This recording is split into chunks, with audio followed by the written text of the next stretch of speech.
तिरुचित्रम्बलम्। शुक्लाम्बरधरं विष्णुं शशिवर्णं चतुर्भुजं प्रसन्नवदनं ध्यायेत् सर्वविघ्नोपशान्तये। वन्दे शम्भुमुमापतिं सुरगुरुं वन्दे जगत्कारणं वन्दे पन्नकभूषणं मृगधरं वन्दे पशूनां पतिं वन्दे सूर्यशशाङ्कवर्हिनेनं वन्दे मुकुन्दप्रियं वन्दे भक्तजनाश्रयं च वरदं वन्दे शिवं शङ्करम्। वासुदेव उवाच ततः स प्रयतो भूत्वा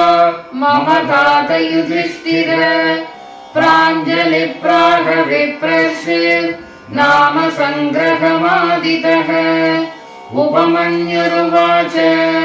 ब्रह्म प्रोक्तैर्षि प्रोक्तैर्वेदवेदाङ्गसम्भवैः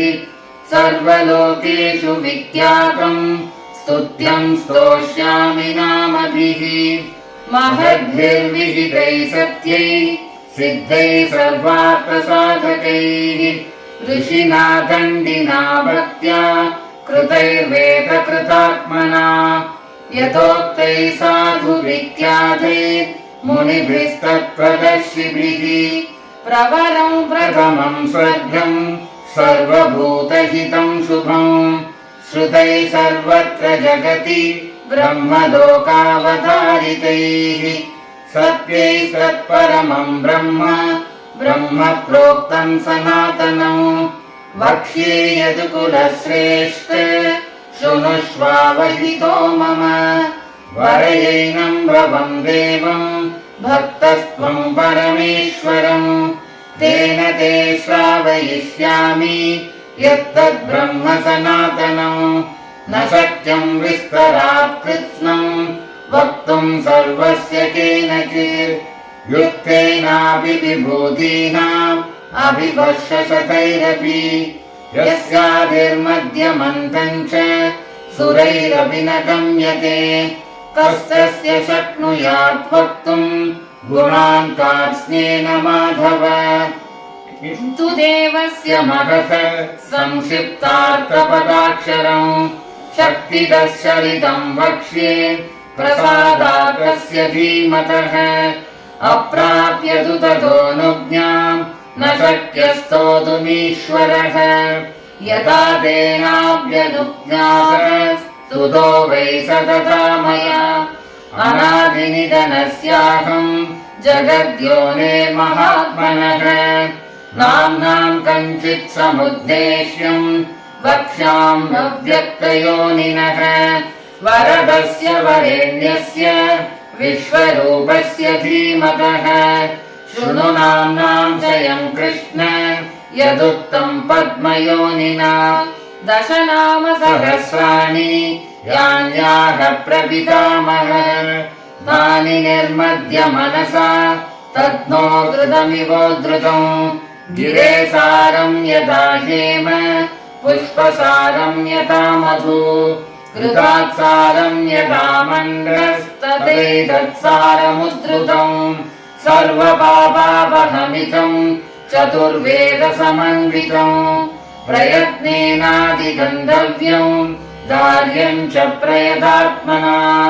सर्वभूतात्मभूतस्य हरस्यामित तेजसः अष्टोत्तरसहस्रं तु नाम्नां सर्वस्य मे शृणु। यः श्रुत्वा मनुजव्याघ्र सर्वान् कामान् अवाप्स्यसि। अस्य श्री शिवसहस्रनाम स्तोत्रमहामन्त्रस्य उपमन्युऋषिः अनुष्टुप् श्रीसाम्ब सदाशिवो देवता शिरस्तानुरिति बीजं श्रीमान् श्रीवर्धनो जगत्किति शक्तिः देवाधिपतिरिति कीलकं श्रीसाम्ब सदाशिव प्रसाद सिद्ध्यर्थे जपे विनियोगः। ध्यानं शान्तं पद्मासनस्थं शशिशरमकुटं पञ्चवक्त्रं त्रिनेत्रं शूलं वज्रं च खड्गं परशुमभयतं दक्षभागे वहन्तं नागं पाशं च कण्ठां प्रलयहुतवहं शाङ्कुशं वामभागे नानालङ्कारयुक्तं स्फटिकमणिनिभं पार्वतीशं नमामि। ॐ स्थिरस्थाणुप्रभुर्भीम प्रबलो वरदो वरः सर्वात्मा सर्वविख्यातः सर्वः सर्वकरो भवः जटी शर्मीशिखण्डीशः सर्वाङ्गः सर्वभावनः हरश्च हरिणाक्षश्च सर्वभूतहरप्रभुः प्रवृत्तिश्च निवृत्तिश्च नियतश्चाश्वतो ध्रुवः श्मशानवासी भगवान् करो गोचरोर्धनः अभिवाद्यो महाकर्मा तपस्वी भूतभावनः उन्मत्तवेष प्रच्छन्नः सर्वलोकप्रजापतिः महारूपो महाकायो विषरूपो महायशाः महात्मा सर्वभूतात्मा विश्वरूपो महाहनुः लोकपालोऽन्तर्हितात्मा प्रसादो हयकर्तभिः पवित्रं समहांसैव नियमो नियमाश्रितः सर्वकर्मा स्वयंभूत आदिरादिकरो निधिः सहस्राक्षो विशालाक्षः सोमो नक्षत्रसाधकः चन्द्रः सूर्यः नित्येतुर्ग्रहो ग्रहपतिर्वरः अध्रिरप्या नमस्कर्ता मृगबाणार्पणो नगः महातपा घोरतपा अदीनो दीनसाधकः संवत्सरकरो मन्त्रप्रमाणं परमं तपः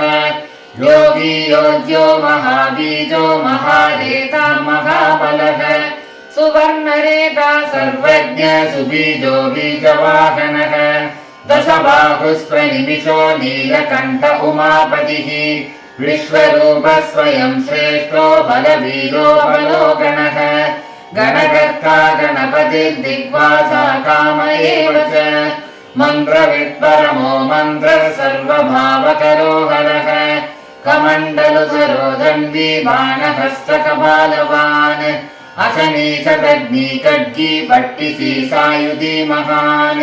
सुवहस्त सुरूपश्च तेजस्तेजस्करो निधिः उष्णीशीष सुवक्त्रश्च उदग्रो विनतस्तदा दीर्घश्च हरिकेशश्च सुदीर्घः कृष्ण एव च श्रीकालरूप सिद्धार्थो मुण्डः सर्वशुभङ्करः अजश्च बहुरूपश्च गन्धधारी च पद्यपि ऊर्ध्वरेता ऊर्ध्वलिङ्ग ऊर्ध्वशायी नभस्थलः त्रिजडीशीरवासास्य रुद्रसेनापतिर्विभुः अहश्चरो नक्तञ्चर दिग्ममन्यो सुवर्चसः गजः दैत्यः कालो लोकधाता गुणाकरः सिंहशार्दूलरूपश्च आर्द्रचर्माम्बरावृतः कालयोगी महानाद सर्वकामश्चतुष्पथः निशाचर प्रेतचारी भूतचारी महेश्वरः बहुभूतो बहुधर स्वर्भानुरमितो गतिः नित्यप्रियो नित्यनर्तो नर्तकः सर्वलालसः घोरो महातपापाशो नित्यो गिरिरुहो नभः सहस्रहस्तो विजयो व्यवसायो यतन्त्रितः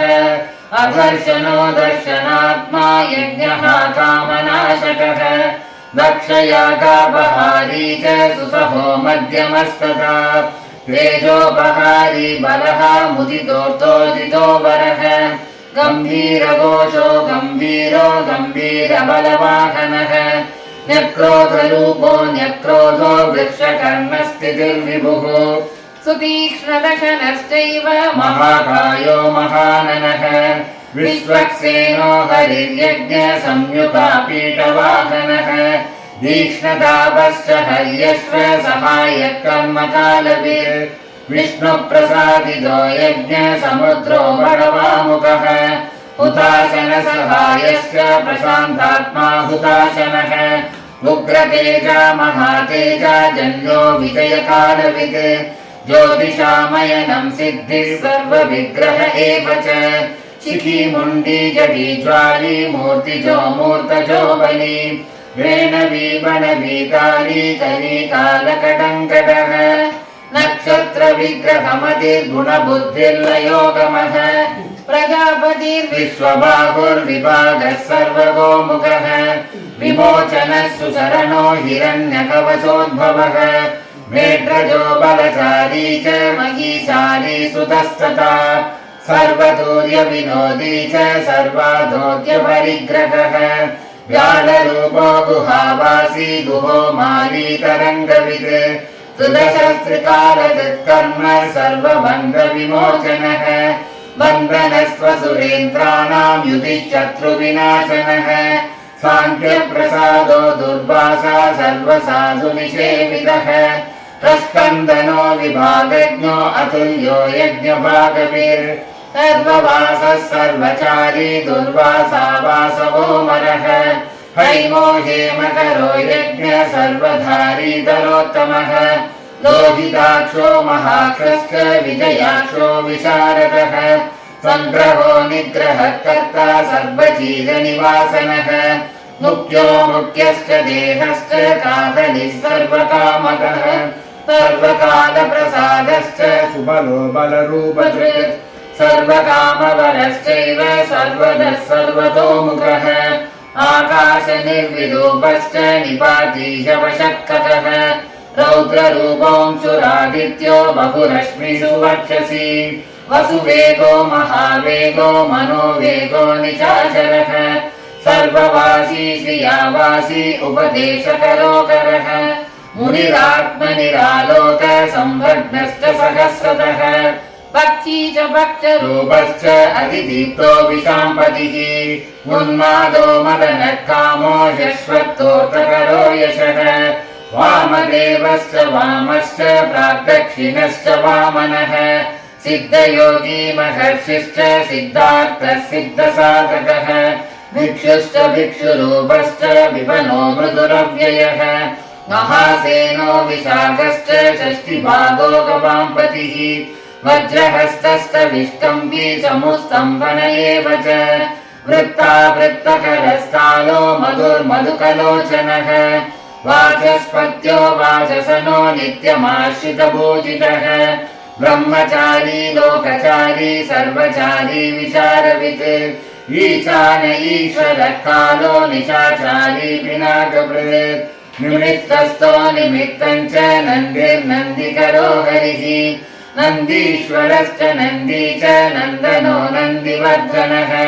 भगवारी निगन्धा च कालो ब्रह्मा पितामहः चतुर्मुखो महालिङ्गश्चारुलिङ्गस्तथैव च लिङ्गाध्यक्षसुराध्यक्षो योगाध्यक्षो युगावहः बीजाध्यक्षो बीजकर्ता अध्यात्मानुगतो बलः इतिहाससकल्पश्च गौतमोऽथ निशाकरः दम्भो यदम्भो वैदम्भो वश्यो वशकरः कलिः लोककर्ता पशुपतिर्महाकर्ता हिनौषधः अक्षरं परमं ब्रह्म वदभच्चक्र एव च नीतिर्ह्यनीतिशुद्धात्मा शुद्धो मान्यो गदागतः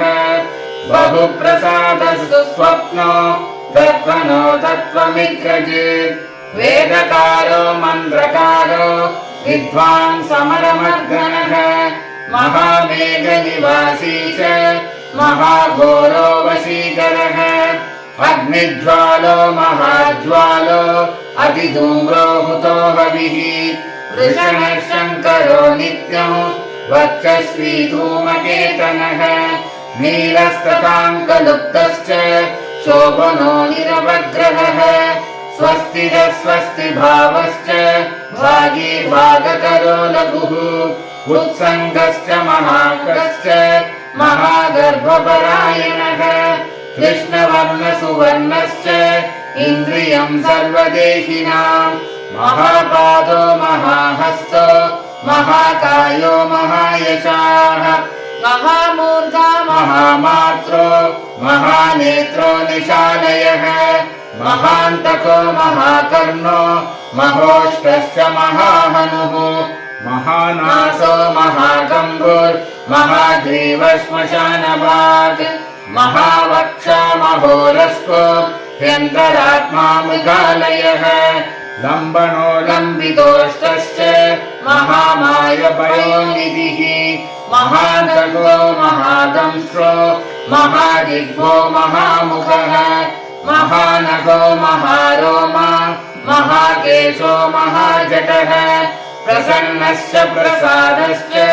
प्रत्ययो गिरिसाधनः स्नेहनो स्नेहनश्चैव अजितश्च महामुनिः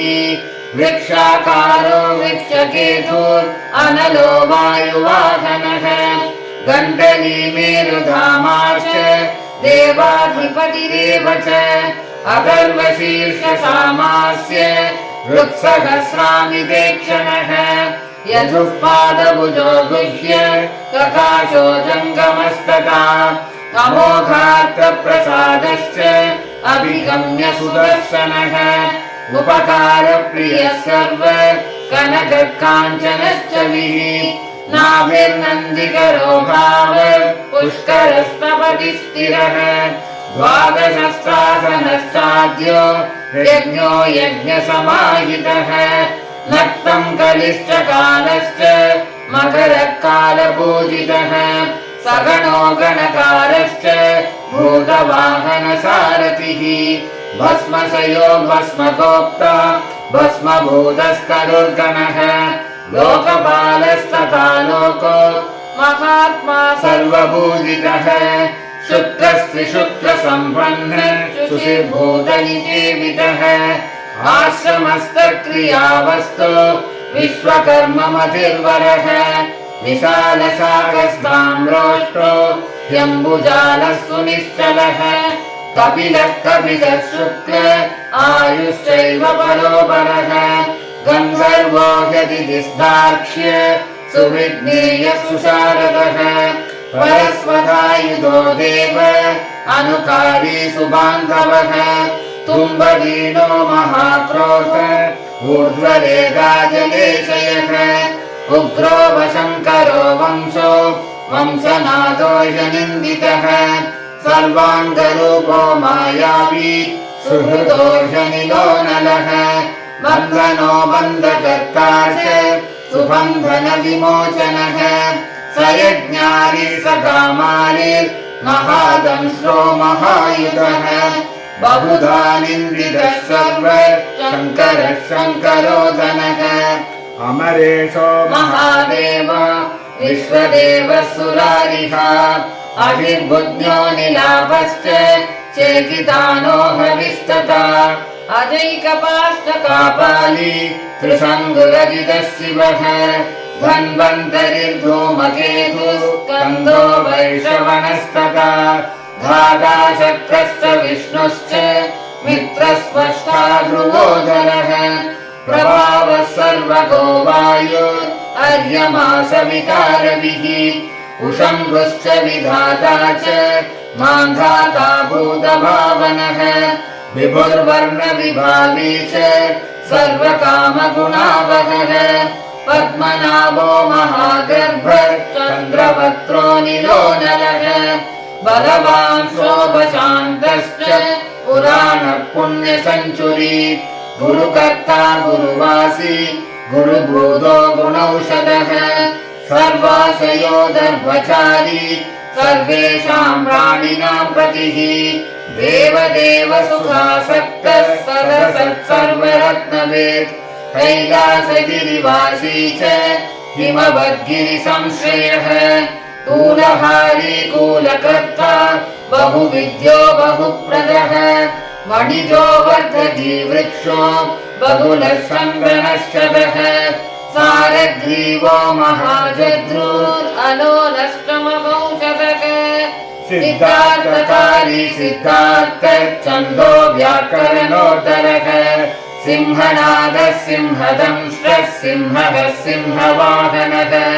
स्वभावात्मा जगत्कालस्कालो लोकहितस्तरुः सारङ्गो नवचक्राङ्गः केतुमाली सभावनः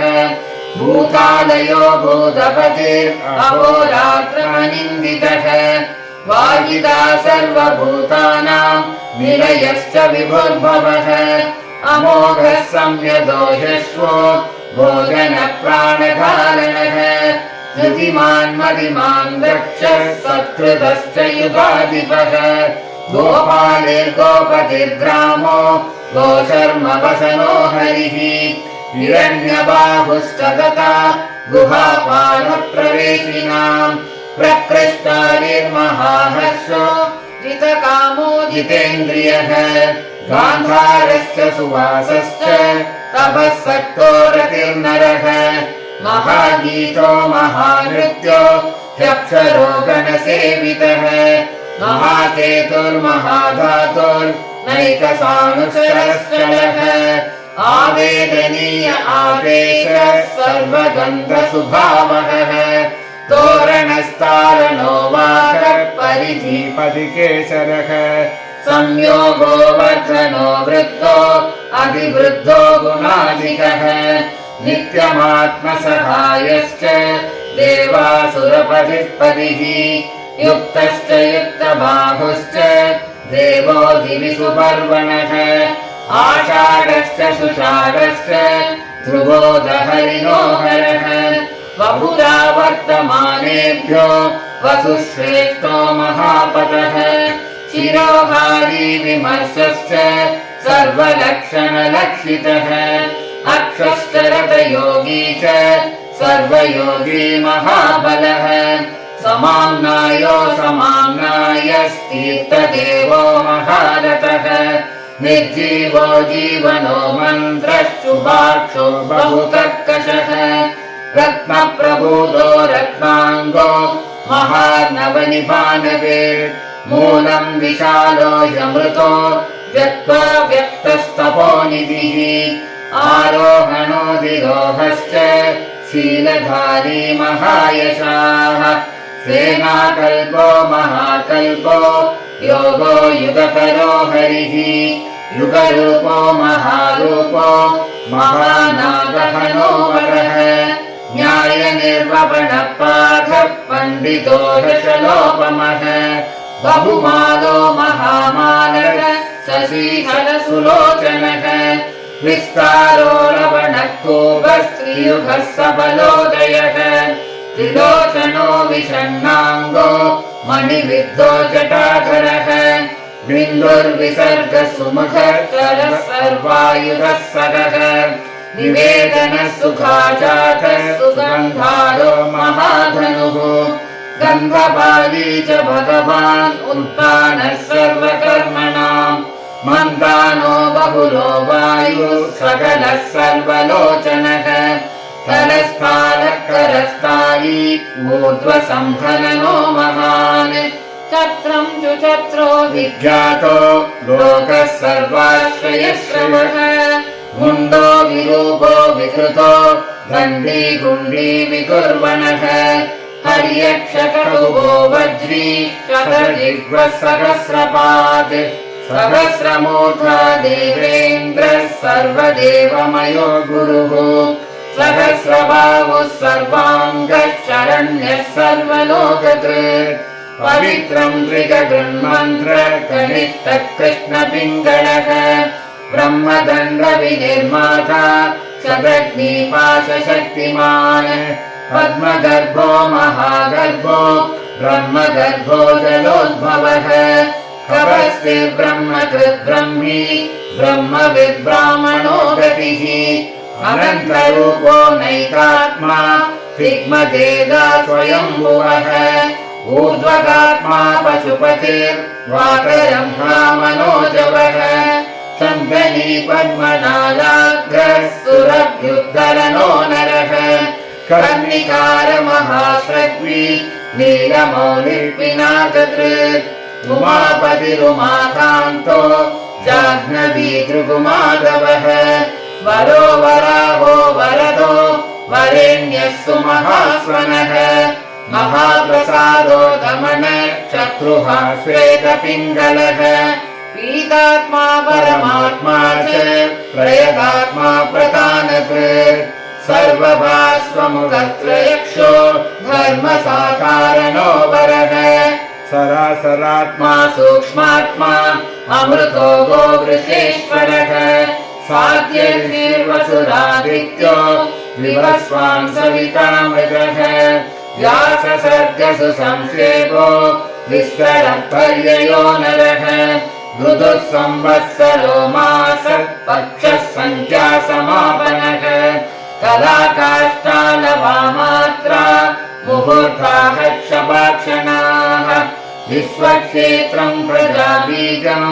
लिङ्गमाद्यस्तु निर्गमः सदसत्यक्तमव्यक्तम् पिता माता पितामहः स्वर्गद्वारम् प्रजाद्वारम् मोक्षद्वारम् त्रिविष्टपम् निर्वाणम् द्वारणश्चैव ब्रह्मलोकपरागतिः देवासुरविनिर्माता देवासुरपरायणः देवासुरगुरुर्देवो देवासुरनमस्कृतः देवासुरमहामात्रो देवासुरगणाश्रयः देवासुरगणाध्यक्षो देवासुरगणाग्रणीः देवादिदेवो देवर्षिर्देवासुरवरप्रदः देवासुरेश्वरो विश्वो देवासुरमहेश्वरः सर्वदेवमयो चिन्त्यो देवदात्मात्मसम्भवः बुद्धित्रिविक्रमो वैद्यो विरजो नीरजोऽमरः ईड्यो हस्तीश्वरो व्याघ्रो देवसिंहो नरषभः विबुधोऽग्रवरः सूक्ष्मः सर्वदेवस्तपोमयः सुयुक्तः शोभनो वज्री प्रासानाम् प्रभवो व्ययः गुहगान्तो निजः सर्गः पवित्रम् सर्वपावनः शृङ्गी शृङ्गप्रियो बभ्रो राजराजो निरामयः अभिरामः सुरगणो विरामः सर्वसाधनः ललाटाक्षो विश्वदेवो हरिणो ब्रह्मवर्चसः स्थावराणाम् पतिश्चैव नियमेन्द्रियवर्धनः सिद्धार्थ सिद्धभूतार्थ अचिन्त्य सत्यवदः शुचिः रथादिपरम् ब्रह्म भक्तानाम् परमागतिः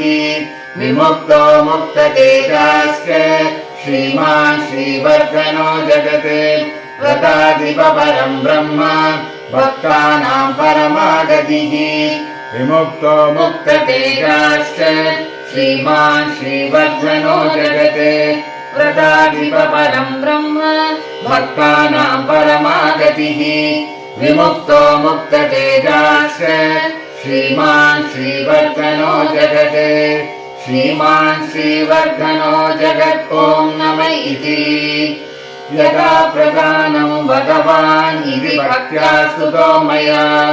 यन्न ब्रह्मादयो देवा विदुस्तत्रेण न श्रेयः स्तोतव्यमर्च्यम् वन्द्यम् च कस्तोष्यति जगत्पतिम् भक्तिम् त्वेवम् पुरस्कृत्य मया यज्ञपतिर्विभुः ततोऽप्यनुज्ञाम् सम्प्राप्य स्तुतो मदिमथाम्बरः शिवमेभिस्तु वन्देवम् नामभिः पुष्टिवर्धनैः नित्ययुक्तसुषिर्भक्त प्राप्नोत्यात्मानमात्मना ऋषयश्चैव देवाश्च स्तुवन्त्येतेन तत्परम् स्तूयमानो महादेवस्तुष्यते नियमात्मभिः भक्तानुकम्पी भगवान् आत्मसंस्थाकरो विभुः तथैव च मनुष्येषु ये मनुष्या प्रधानतः आस्तिक्या श्रद्धानाश्च बहुभिर्जन्मविस्तवैः भक्त्या जनन्यमीशानम् परम् देवम् सनातनम् कर्मणा मनसा वाचा भावेनामित तेजसः शयाना जाग्रमाणाश्च गजन्नुपविशंस्तथा उन्मिषन् निमिषन् सैव चिन्तयन्तः पुनः पुनः शृण्वन्तः श्रावयन्तश्च कथयन्तश्च ते भवम् स्तुवन्तः स्तूयमानाश्च तुष्यन्ति च रमन्ति च जन्मकोटिसहस्रेषु नानासंसारयोनिषु जन्मोर्विगतपापस्य भवे भक्तिः प्रजायते उत्पन्ना च भवे भक्तिरनन्या सर्वभावतः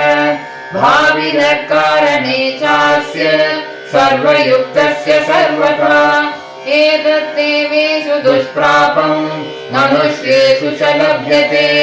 निर्विघ्ना निश्चला रुद्रे भक्तिरव्यभिचारिणी तस्यैव च प्रसादेन भक्तिरुत्पद्यते नृणाम् येन यान्ति पराम् सिद्धिम् तद्भागवत चेतसः ये सर्वभावानुगता प्रपद्यन्ते महेश्वरम् प्रपन्नवत्सलो देव संसारार्थान् समुद्धरेत् एवमन्ये विकुर्वन्ति देवा संसारमोचनम् मनुष्याणाम् मृते देवम् नान्या शक्तिस्तपोबलम् इति तेनेन्द्रकल्पेन भगवान् सदसत्पतिः कीर्तिवासास्तु तत्कृष्ण दण्डिना शुभबुद्धिना स्तवमेदम् भगवतो ब्रह्मा स्वयमधारयत् गीयते च स बुध्येत ब्रह्मा शङ्कर सन्निधौ इदम् पुण्यम् पवित्रम् च सर्वदा पापनाशनम् योगदम् मोक्षदम् चैव स्वर्गदम् दोषदम् तदा एवमेतत् पठन्ते एकभक्त्या तु शङ्करम् या गतिः साङ्ख्ययोगानाम् व्रजन्त्येताम् गतिम् तथा स्तवमेकम् प्रयत्नेन सदा रुद्रस्य सन्निधौ शब्दमेकम् सरेद्भक्तः प्राप्नुयात् दीप्सितम् बलम् एतत् रहस्यम् परमम् ब्रह्मणो हृदि संस्थितम् ब्रह्मा प्रोवाच शक्राय चक्रः प्रोवाच मृत्यवे मृत्युः प्रोवाच रुद्रेभ्यो रुद्रेभ्यस्तण्डिमागमन् महता तपसा प्राप्तस्तण्डिना ब्रह्म सत्मनि दण्डि प्रोवाच शुक्राय गौतमाय च भार्गवः वैवस्वताय मनवे गौतमः प्राहमाधव नारायणाय साध्याय समाधिष्ठाय धीमते यमाय प्राह भगवान् साध्यो नारायणोच्युतः नासिकेताय भगवान् आह वैवस्वतो यमः मार्कण्डेयाय वाष्णेय नासिकेतोऽभ्यभाषत मार्कण्डेयान् मया प्राप्तो नियमेन जनार्दन तवाप्यहमनित्रज्ञ स्तवम् दध्यान्त्यविश्रुतम् स्वर्ग्यमारोग्यमायुष्यम् धन्यम् वेदेन संविदम् नास्य विघ्नम् विकुर्वन्ति दानवा यक्षराक्षसाः पिशाचायादु दानवा गुह्यका भुजका अपि व्यपठेत सुसिद्धात् ब्रह्मचारी जितेन्द्रियः अभग्नयोगो वर्षम् तु सोऽश्वमेधफलम् लभेत् जैगीषव्य उवाच ममाष्टगुणमैश्वर्यम् दत्तम् भगवता पुरा यत्नेनान्येन बलिना वाराणस्याम् युधिष्ठिर वाराणस्याम् युधिष्ठिर ॐ नम इति गर्ग उवाच सदुष्षष्ट्यङ्गमदत्कलाज्ञानम् ममाद्भुतम् सरस्वत्यास्तडे दुष्टो मनोयज्ञेन पाण्डव मनोयज्ञेन पाण्डव ॐ नम इति वैशम्पायन उवाच ततः कृष्णो ब्रवीत्वाक्यम् पुनर्मतिमताम् वरक युधिष्ठिरम् धर्मनिधिम् गुरुभूतमिवेश्वरः उपमन्युर्मयि प्राहस्तपन्निव दिवाकरः अशुभै पापकर्माणो येन कलुषीकृताः ईशानम् न प्रवर्त्यन्ते तमो राजसवृत्तयः ईश्वरं सम्प्रपद्यन्ते द्विजा भावितभावनाः एवमेव महादेव भक्ता ये मानवा भुवि न ते संसारवशका इति मे निश्चितामतिः इति मे निश्चितामति ॐ नम इति इति श्री महाभारते शतसहस्रिकायां संहितायां वैयासिक्याम् अनुशासनपर्वणि अष्टादशोऽध्यायः दुःस्वप्न दुःशकुन दुर्गति दौर्मनस्य दुर्भिक्ष दुर्गसन दुःसह दुर्यशांसि उत्पादतापविषभीति मसद्ग्रहार्तिं व्याधीं च नाशयतु मे जगदामधीशक इति श्री शिवसहस्रनाम स्तोत्रं सम्पूर्णम् तिरुचिट्टम्बलम्।